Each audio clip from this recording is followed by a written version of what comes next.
선수금이라고 사용하는 건 우리가 계약금을 받았을 때죠. 그죠? 계약금 받아서 쓰는 건데 우리 회계도 그렇고 세법도 그렇고 이건 세법에서 쓰는 표현인데 권리 의무 확정주의라는 게 있어요. 그럼 내가 돈을 받을 수 있는 권리가 생기려면 내 의무를 다해야 되는데 아직 그게 성립이 되지 않으면 아직 내 게 아니란 이야기예요. 그래서 미리 돈 받았을 때는 내가 그거에 대한 대가를 해야지만 그게 내 돈이 될 수 있는데 그 전까지는 부채로 두고 있는 거예요. 그래서 선수금은 부채고 계약금 받은 거는 그리고 거래처를 꼭 써줘야 되는 거죠. 전에 선급금 이야기할 때 제가 언급한 적이 있었어요. 선급금은 미리 준 돈이니까 아직 내 돈이라서 우리 거래처 꼭 써줘야 되는 거고, 선수금은 미리 받은 돈인데 내 돈이 아니니까 이것도 거래처를 꼭 써둬야 되는 거예요. 그래서 줄급자 받을 숫자 생각해서 두 개 헷갈리지 말자 이렇게 표현했어요. 자, 다음 페이지에 선수 수익은 우리가 이연에서 하는 거죠. 이연이라는 건 2월은 월을 넘기는 거, 2연은 해를 넘기는 거. 그래서 우리가 결산할 때 이거는 내년 거다라는 건데 선수 미리 받은 수익이라는 거예요. 내년 것까지 미리 받았을 때 내년 건 아직 경과를 안 했으니까 아직 내 거 아니다라고 부채로 처리해 주는 거예요. 그래서 선수 수익은 수익을 취소하고 부채로 대체시키는 계정 과목이다라고 여러분 기억하시면 돼요. 우리가 장부에 내년 것까지 다 한 번에 받아버리면 그냥 처음에 받았을 때 수익이라고 처리를 해버리면 우리는 올해 것만 수익이라고 해야 되지 내년 건 올해 수익이라고 하면 안 되겠죠. 그때 취소할 때 처리하는 거예요.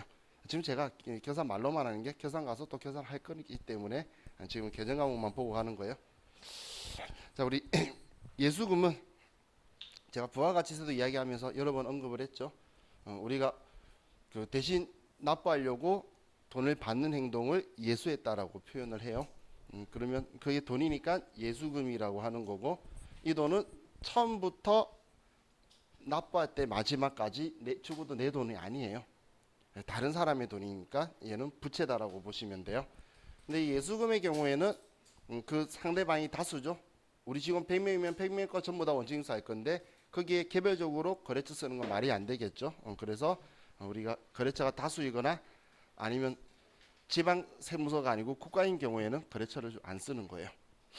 자, 그럼 우리 예수금하고 가끔씩 헷갈리는 게 산납세금이라는 계정 과목이 있죠. 그럼 우리는 법인이에요. 법인은 법인세를 언제 납부하죠?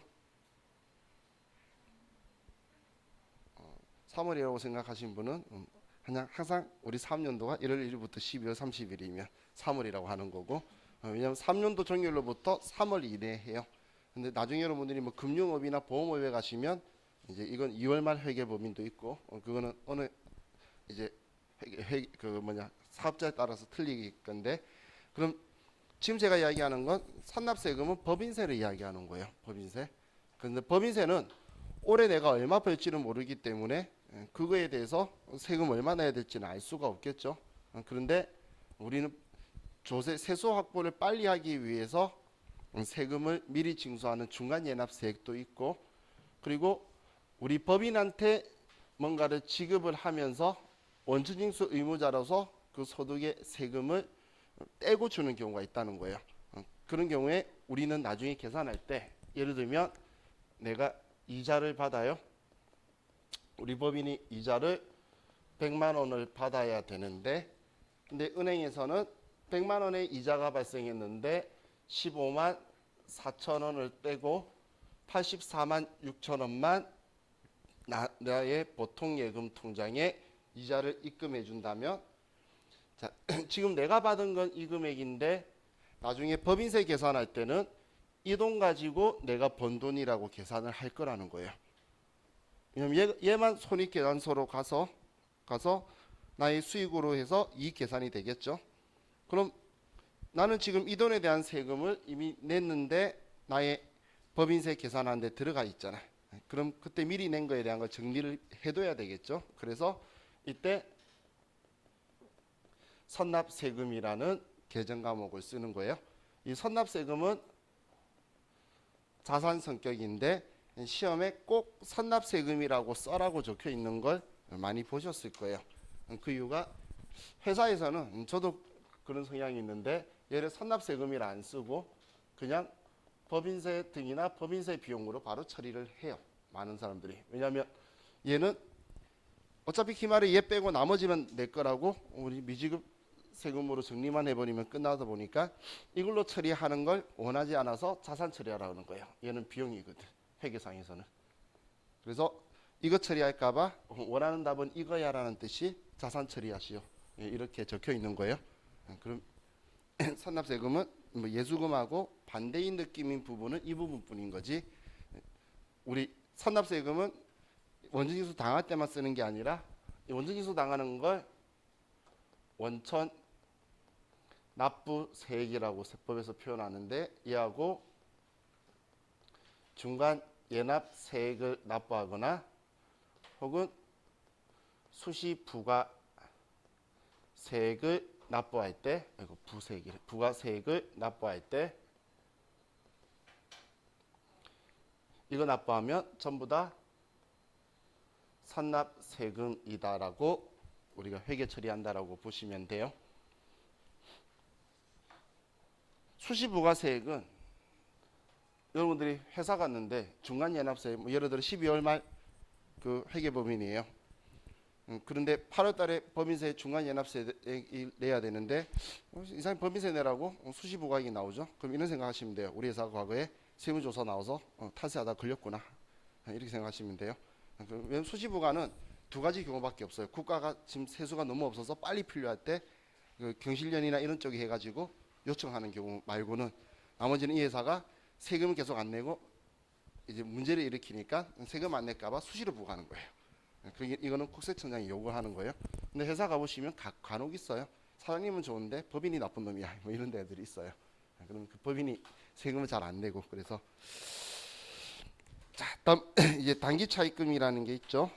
단기 차입금은 제가 특별히 말씀 안 드려도 될 것 같아요. 자 그럼 이제 유동성 장기 부채 볼게요.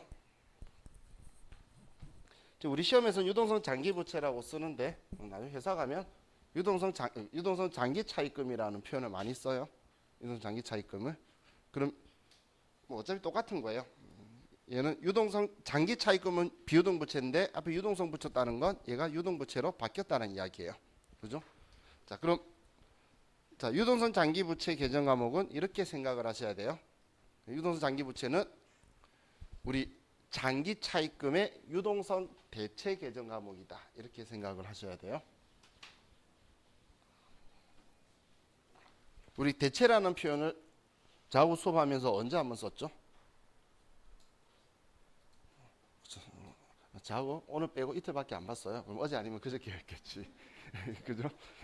자, 우리 타개정으로 대체 뭐 이거 할 때 썼잖아요. 그죠? 타개정 대체할 때 대체라는 표현 썼죠? 이 대체가 다른 개정 과목으로 이름을 바꿨다는 거예요. 그럼 자기 자리에서 반대로 가고 자기 자리에 다른 개정 과목이 오는 걸 대체라고 표현을 해요. 그럼 유동성 대체는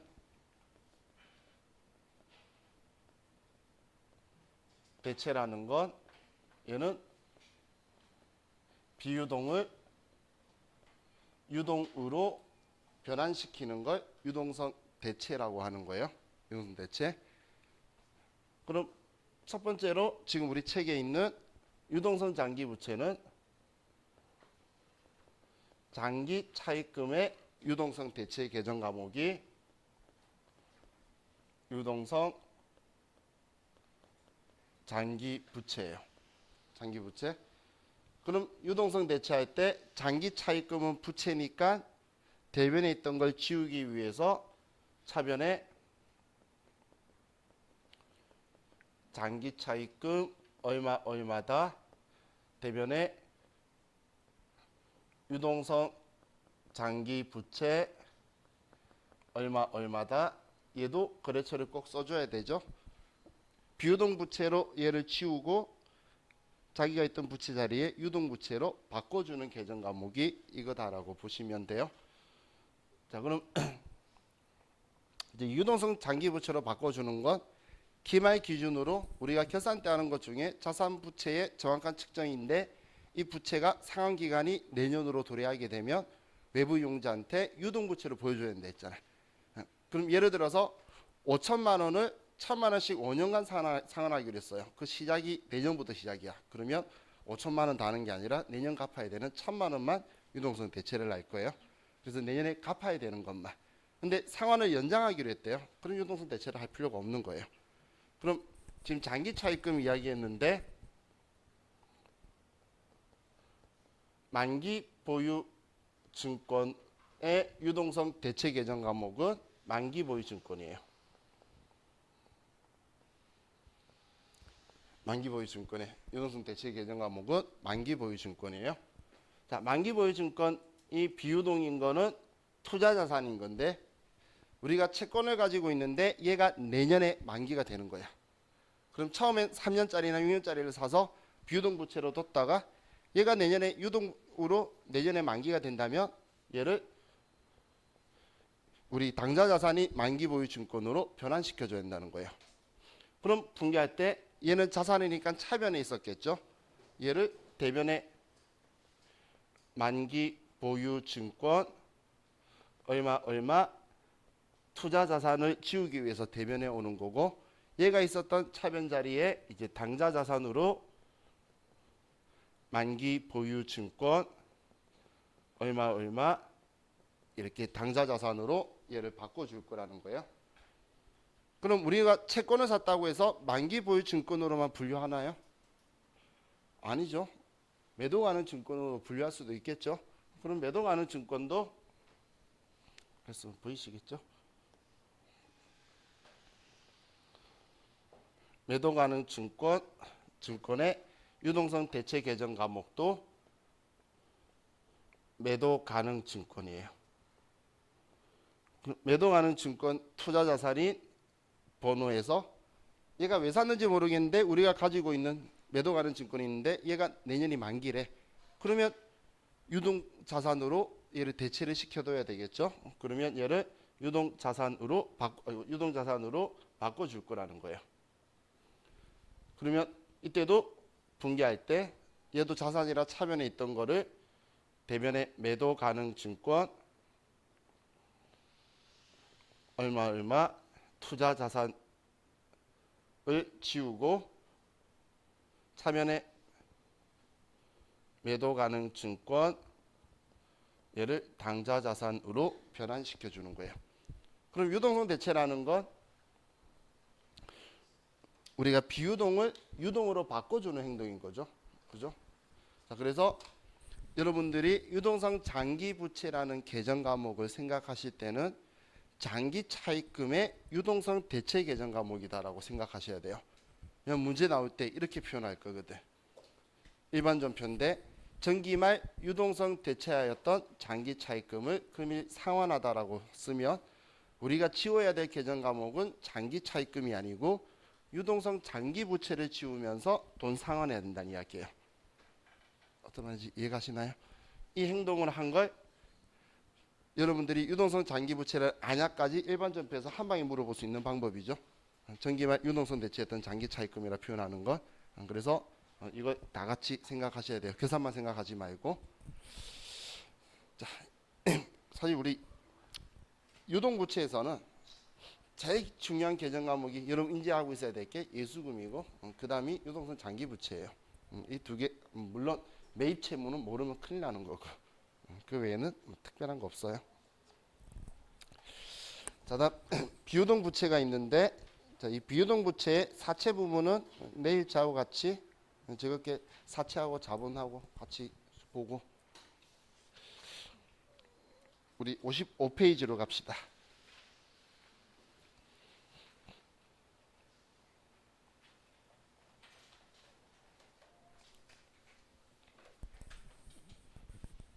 지금 사채하면 오늘 2시에 못 끝내요. 저는 한가해요. 근데 여러분은 저보다 바쁘시잖아요. 그렇기 때문에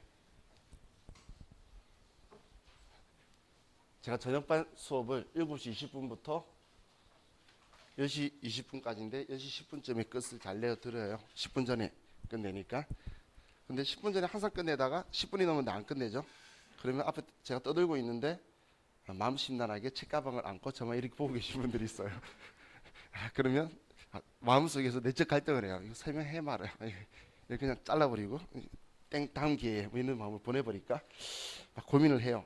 그런데 그래도 알아야 되니까 하자라고 쓰고 있죠. 그러면 점점점 표정이 안 좋아져요. 가방 안고. 그러다가 끝낸다 그러면 후다닥 뛰어나가는데 지금은 이제 그 마음을 이해했어요. 우리가 7시 반에서 10시 반까지 하다가 7시 20분에서 10시 20분 바꾼 이유가 여기 강남에 오는 버스들의 그 종점이 양재라서 가까워서 이쪽에서 종로로 올라가는 버스가 10시 반에서 10시 40분에 막차인 차들이 엄청 많더라고요. 그러니까 이 사람들이 빨리 안 뛰어내려가면 막차를 놓치는 상황이 발생하는 거예요. 저는 그걸 몰랐어요. 그래서 그걸 알고 그럼 바꾸자라고 항상 저는 제가 알아야 제 기준으로 바꾸자고 건의를 해요. 그래서 2달 전부터 바꿨어요. 10분 땡기면 그럼 내려가시는데 여유가 있으니까 그래서 죽었다 깨어나도 20분 안 넘기겠다는 철칙으로 이제 마음을 바꿨어요. 괜히 집에 가는 차 한번 놓치고 나면 심적으로 엄청 싫어지겠죠. 대중에 제가 싫어질까봐. 그래서 근데 우린 낮이니까 상관없는데 밤에는 그게 좀 문제가 되겠더라고. 그렇죠? 중요한 반대에서 오는 건 이 종점이라서 막 1시 반에도 지나가요 버스가. 도대체 얼마만큼 많이 돌아다니는지. 그런데 여기서 나가는 버스가 10시 반 되면 끝나는 차들이 꽤 많더라고. 나중에 저녁반인데 집이 저기 한남동 지나서 강북 쪽이신 분들은 만약에 저녁에 재직자 과정이면 강남에 가실 때 그 부분도 고려하셔서 보셔야 돼요. 자, 그럼 이제 55페이지에 장기 차입금이 있는데 이건 방금 이야기하면서 봤죠. 자, 그리고 임대보증금은 임차보증금의 반대 이야기죠. 우리가 보증금을 받았는데 뭔가를 빌려주면서 임대 대자는 대여다 대자죠. 빌려주면서 이 돈을 받으면 임대보증금이라고 하고 이것도 내 돈 아니잖아요. 그러니까 부채인데 이 사람이 뭐 도대체 언제 나갈지 알 수 없는 거죠. 그래서 비유동 부채로 두고 그리고 여기에도 내 돈 아닌데 가지고 있으니까 당연히 거래처를 꼭 써둬야 되는 계정 과목이에요. 자, 그럼 이제 우리 퇴직급여 충당 부채하고 퇴직연금 상품 제도하고를 좀 보도록 할게요.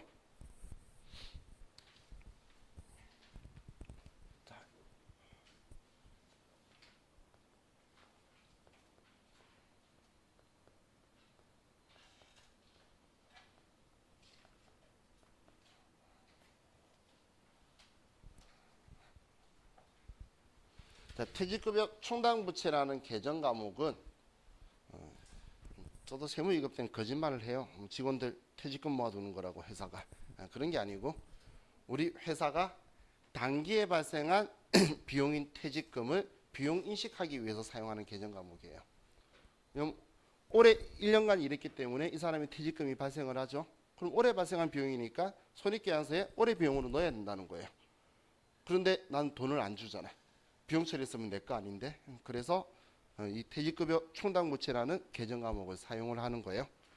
그럼 올해 발생한 퇴직금 금액을 어떻게 산출하냐면 우리가 첫 번째에 퇴직급여 추계액을 계산을 해요.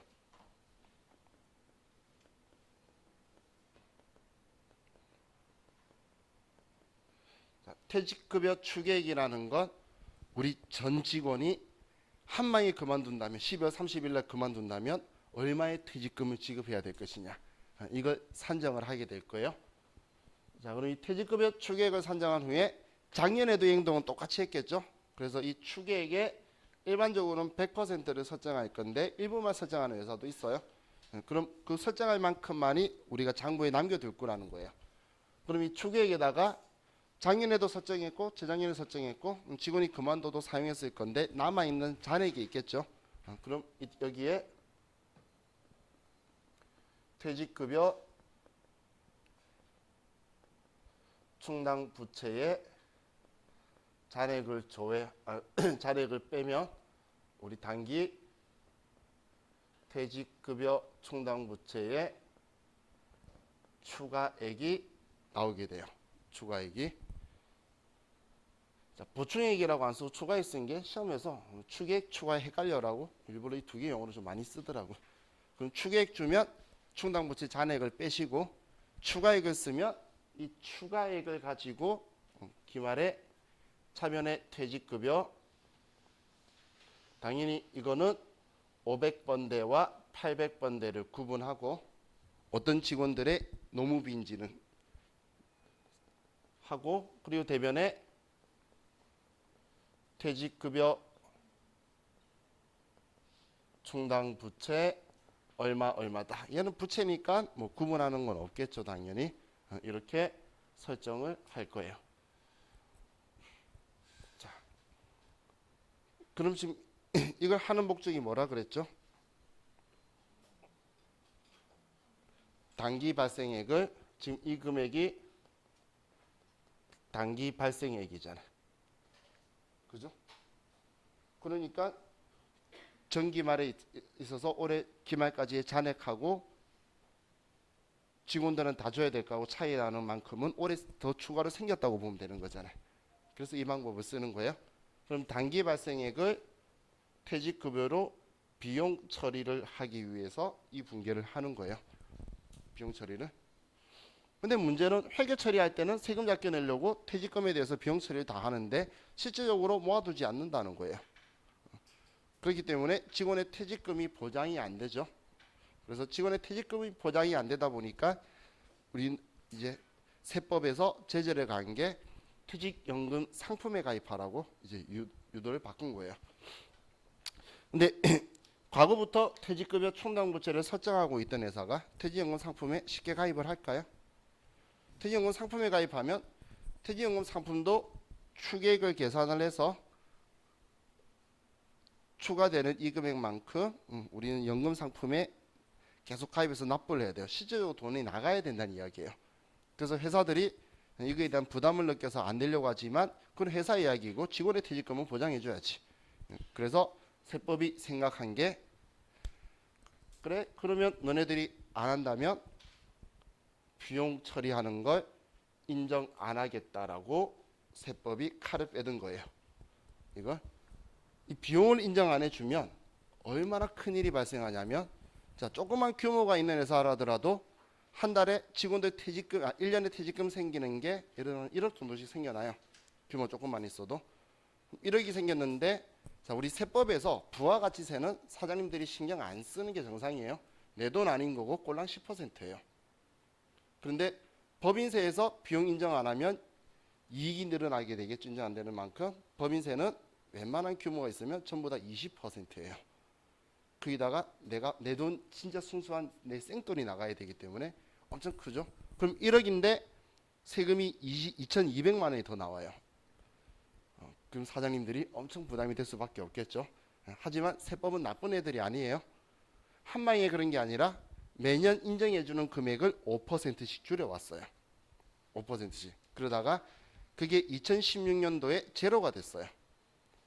이제는 지금 현재는 이렇게 설정하는 걸 전혀 인정을 안 해준다는 이야기예요.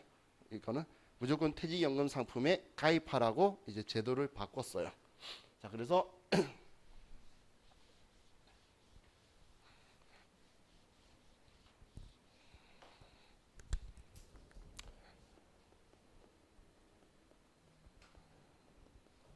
이제 퇴직연금 상품을 같이 들여다볼 건데, 자 우리 교재 아래 방가로 2번 이야기하는 거예요.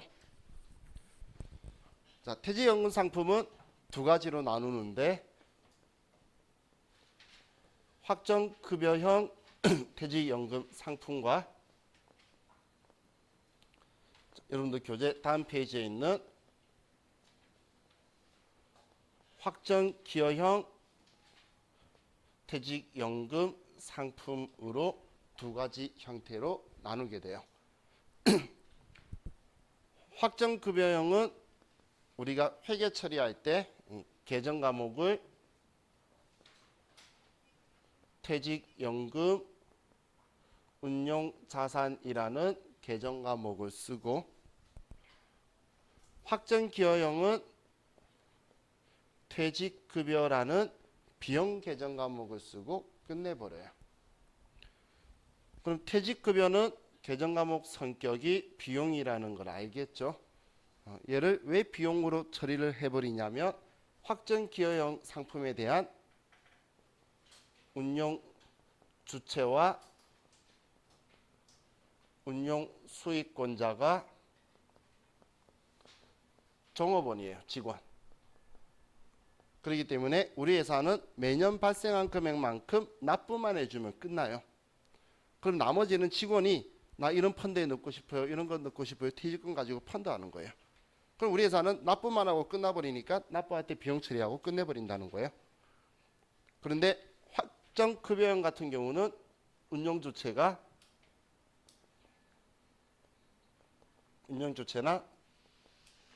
운영수익권자가 우리 회사예요.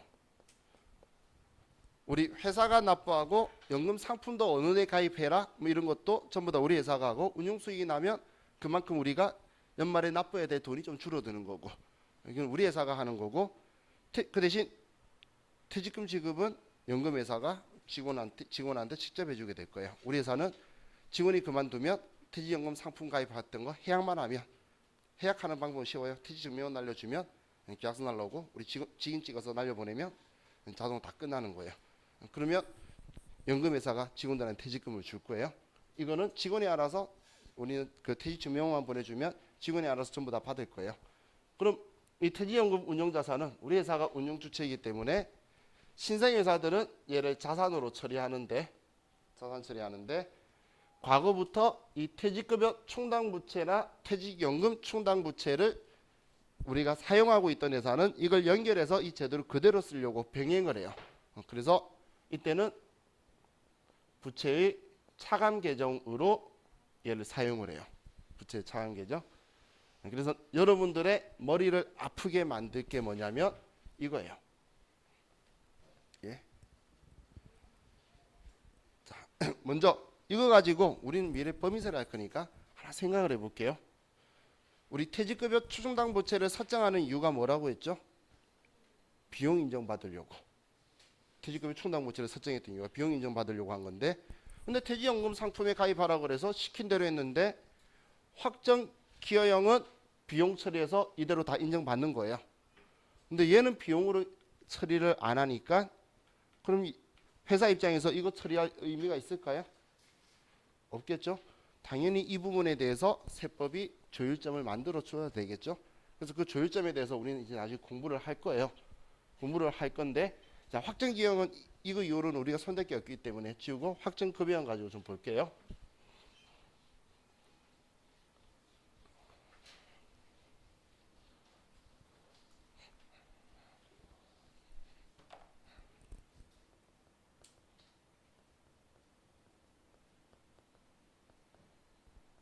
자, 확정급여형 상품에서 첫 번째 우리가 자산으로 처리하는 경우에는 납부할 때에 차변에 퇴직연금 운용자산 얼마다라고 하고, 대변에 우리가 돈을 납부를 할 거예요. 납부를. 그럼 직원이 퇴사를 하죠. 이걸 직원 퇴사해서 그 금액만큼 우리가 정리하는 걸 해약한다라고 표현해요. 연금 상품은 해약해야지 직원한테 줄 거잖아. 그럼 해약하게 되면 해약한 금액, 퇴직금 지급하도록 된 그 금액만큼 대변에 퇴직연금 운용자산 얼마 차변에 퇴직급여 얼마다 이렇게 분개를 할 거예요. 그러면 회계상에서는 납부할 때 비용 인정 안 하고 직원이 그만둘 때 비용으로 처리하는데, 세법이 이걸 나중에 조정을 해줄 거예요. 우리가 이때 비용 인정하고 이때는 이미 해줬으니까 이제 안 해줄 거라고 나중에 우리가 조정을 해줄 거예요. 그럼 시킨 대로 연금 상품을 잘 넣었잖아. 그렇기 때문에 이렇게 처리할 건데, 우리가 머리가 아픈 게 뭐냐면 얘를 부채의 차감 계정으로 처리한 경우에요. 부채 차감 계정으로. 납부할 때 이때 차변에 퇴직연금 운용자산 얼마 대변에 현금 얼마 얼마 이렇게 쓰면서 또 이 지금 납부하는 금액이 올해 퇴직급여 추가액만큼 납부를 하는 거예요. 퇴직금이 발생한 만큼만. 그런데 이걸 하면서 똑같이 여느 때와 똑같이 그 발생한 만큼 퇴직급여 좀 띄워서 쓸게요. 퇴직급여 얼마 얼마다 대변에 퇴직급여 충당 부채 얼마 얼마다 이렇게 분개를 해버리는 거예요. 퇴직급여 추가액이 발생한 만큼 과거에 상품에 가입 안 돼 있을 때하고 똑같이 영속성 있게 퇴직급여 충당 부채를 설정하면서 그 돈을 퇴직연금 상품회사에다 납부하고 있는 상황인 거예요. 지금 이거 어떤 상황인지 이해가시나요? 얘는 납부만 하고 끝낸 거고 얘는 과거에 퇴직급여 충당 부채 설정하듯이 똑같이 분개도 하면서 근데 이 돈을 퇴직연금 회사에다가 납부를 하고 있는 거예요. 그럼 분개의 영속성을 쓰기 때문에 조그만 규모 있는 곳에 가도 이런 식으로 분개를 해요. 그러면 자, 아래쪽 분개를 먼저 볼게요. 비용 처리했어요. 얘를 부채 처리했죠. 근데 지금 우리 이 돈만큼 우리가 연금회사에 납부했잖아. 그럼 부채가 늘어나면 안 되겠죠. 이해가시나요? 부채가 늘어나면 안 되니까 얘를 퇴직급여 충당 부채의 차감 계정으로, 왜냐면 납부했거든. 여기 납부했으니까 퇴직급여 충당 부채의 차감 계정으로 만들어 버리는 거예요. 얘는 그냥 자산으로 처리하는데 얘는 얘의 차감 계정으로 다는 거. 어떻게든 둘 다 차변 계정인 건 똑같은데 우리가 좀 얘가 좀 피곤해지게 돼요. 자, 왜냐하면 직원이 그만둬요. 자, 지금 그만두면 우리는 퇴직급여 충당 부채를 그만두는 만큼 지우겠죠.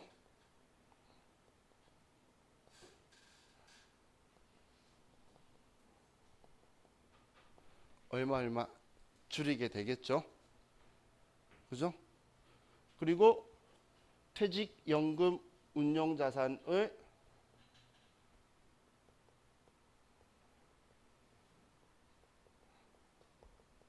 얼마만큼 얘를 줄여주게 되겠죠. 이해 가시나요? 그런데 여기에 정말 안 좋은 분계가 이거예요. 지금 얘 지급하고 나면 얘 회계 처리하잖아. 그래서 퇴직급여 얼마라고 쓰고 대변에 퇴직급여 충당 부채 전입액이다라고 해서 또 분계가 들어간다는 이야기예요. 정말 전에 누가 말했어. 이런 개똥 같은 분계가 있냐고. 그래서 직원한테 무조건 확정 기여형을 선호하도록 꼬셔야겠다. 이런 이야기까지 하시는 분들이 있는데 자, 지금 얘가 좀 많이 안 좋은 분계죠. 그죠? 자, 그래서 자, 여기에서 아래쪽 이 부분에 대한 분계는 제가 좀 과하게 분계를 해드린 거고 이 부분을 생략해도 문제가 없어요. 이 부분을 생략해도 문제가 없어요. 그러면 위에 있는 이 부분만 우리가 처리하면 돼요. 위에 있는 이 부분만. 이게 더 깔끔해요. 그럼 위에 있는 거는 최소한 생각할 수 있어야 돼요. 여러분들이. 위에 있는 거는 분계는 생각할 수 있어야 돼요. 자, 우스갯소리로 이야기해 드릴게요. 몇 달 전에 지금 이 분계가 회계 1급에 나왔어요. 안 그래도 낸 사람이든 선생이든 낸 사람은 뭔 심보인지 모르겠는데 모든 사람이 보면서 웃었어요. 제가 회계 1급에 나왔다는 걸 어떻게 알았냐면 다른 선생님들이 이 분계 물어본다고 연락이 와서 알았어요. 그래서 내가 선생님 이거 수업하나 봐요. 그랬더니 회계 1급 이게 나왔어. 에이, 거짓말하지 말라고. 근데 진짜 나왔더라고요. 근데 문제에서 납부할 때에 퇴직급여 충당 부채를 설정하고 있다라고 적혀 있었어요. 그러니까 그러면 답이 이렇게 나와야 돼요. 납부할 때 퇴직급여 충당부채 설정한다가 이렇게 붕괴하고 있다는 이야기예요. 그러면 해약하게 되면 이렇게 뒤집어야 되는데 이것도 되니까 이것도 있어도 된다고 또는이라고 답은 적혀 있어요. 정말 문제된 사람은 그 시험적 감각은 없는 실무적 감각만 가지고 문제를 낸 것 같아요. 근데 회사에서는 실제로 일어나고 있으니까 자, 이걸 좀 생각해야 되는 게 나중에 이런 상황이 일어나요. 우리 미래에 나중에 이걸 왜 여러분들이 싫어하냐면 얘 비용 인정 안 하는데 얘 비용 인정했다가 두 번 생각할 거예요. 그럼 돌아갔다가 얘 이제 취소하는 만큼 비용 인정 안 했다가 얘 비용 인정하는 이런 뒤집는 일이 두 번 일어나서 엄청 여러분들이 싫어하게 돼요.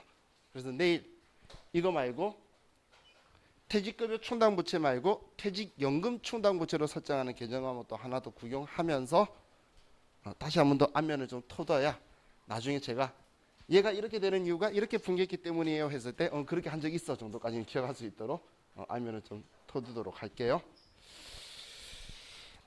자, 지금 제가 열심히 떠드는 이유는 법인세하고 상관이 있어서 열심히 떠드는 거예요. 우리 회계 문제는 겨우 네 문제에 일반전표 매매처전표 합쳐지니까 많이 안 나오겠죠. 뭐 기말에도 그렇게 많이 안 나오는데 법인세법에서 자주 다루는 애들이에요. 그렇기 때문에 일단 회계에서 어떻게 처리됐는지 느낌 아셔야 되는데 이쪽 분계는 잘 안 해. 그러다 보니까 아니면 좀 트자고 한 거니까 너무 또 스트레스 받지 마시고. 예.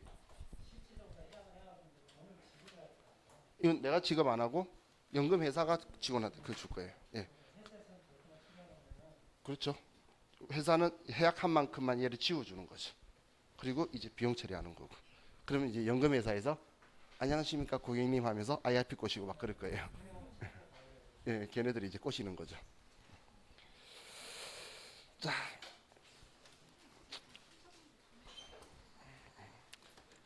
오늘 정말 고생 많으셨고 우리 다들 자기 건강 주의하시고 우리 내일 뵐게요. 수고하셨습니다.